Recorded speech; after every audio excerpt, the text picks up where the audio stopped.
Hello সবাইকে, তো চলে এলাম আবারও একটা স্পেশাল ব্লগ নিয়ে। তো আজ হচ্ছে জামাই ষষ্ঠী, তো সেই জন্য বাবার বাড়ি যাব বলেই রেডি হয়ে নিলাম। আর তারপরে চলে গেলাম মিষ্টির দোকানে মিষ্টি নিতে। তারপরে দেখো এই যে চলে এসেছি বাবার বাড়িতে। এই একটু আগে বাড়িতে এসেই আগে সবার সাথে দেখা করে নিলাম। এই যে মা, বাবা, আর এই যে ঠাকুমার সাথে আমার বর একটু কথা বলছিল। আর এই যে আমি রান্না বান্না চলছে। কি করছে? এটা কি বানাচ্ছে? এটা পনির মাসি বানাচ্ছে। এই যে মাসিও এসেছে। তো আমরা তারপরে খাওয়া দাওয়া করে নিলাম।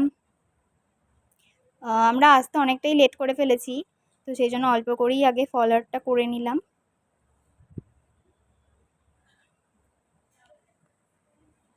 তো তোমরা সবাই জামাই ষষ্ঠীতে কে কি করলে জানিও, আর আমাদের দুজনকে কেমন লাগছে সেটা কমেন্ট করে জানাতে কিন্তু ভুলো না।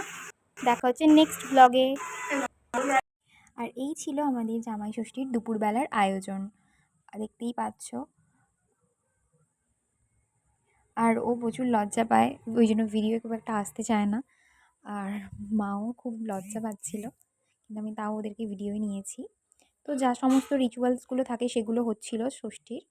আর এই যে দেখো কী কী মেনু হয়েছে। ভাত হয়েছিল, পোলাও হয়েছিল, বেগুন ভাজা, আলু ভাজা, পটল ভাজা, মাছ, ডাল, মাংস, দই, মিষ্টি যেরকম থাকে। আর এই যে দেখো আমিও ছিলাম, একটু ফটো ভিডিওস তোলা হচ্ছিল। আর ও তো ভীষণ লজ্জা পাচ্ছিল, আসলে অনেক সবাই ছিল কি না সেই জন্য। তারপরে আমরা দুপুরবেলা সবাই মিলে খাওয়া দাওয়া করে নিলাম।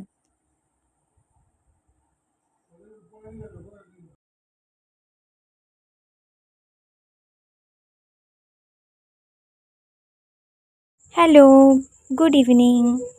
তো রেগুলার তোমাদের সাথে আর ভিডিও শেয়ার করা হচ্ছে না সেভাবে, তোমাদেরকে কিন্তু সবাইকে খুব মিস করছি। তো আজকের ভিডিওটা আমি করেছি, আজ ছিল দশহরা, সেজন্য বাবার বাড়ি এসেছি। আর দেখো দুপুরবেলা ফলার করেছিলাম, আর সন্ধ্যাবেলা সবার জন্য আজকে বাড়িতে বানিয়েছিলাম ডিমের ডেভিল। হ্যাঁ, এগুলো যে দেখছো এগুলো আমি বাড়িতেই বানিয়েছি। আর আমি না এগুলো একটু বাড়িতে বানিয়ে খেতেই বেশি পছন্দ করি। আর বানিয়েছিলাম কফি। তা তোমরা কোনটা পছন্দ করো, চা না কফি? দেখা হচ্ছে।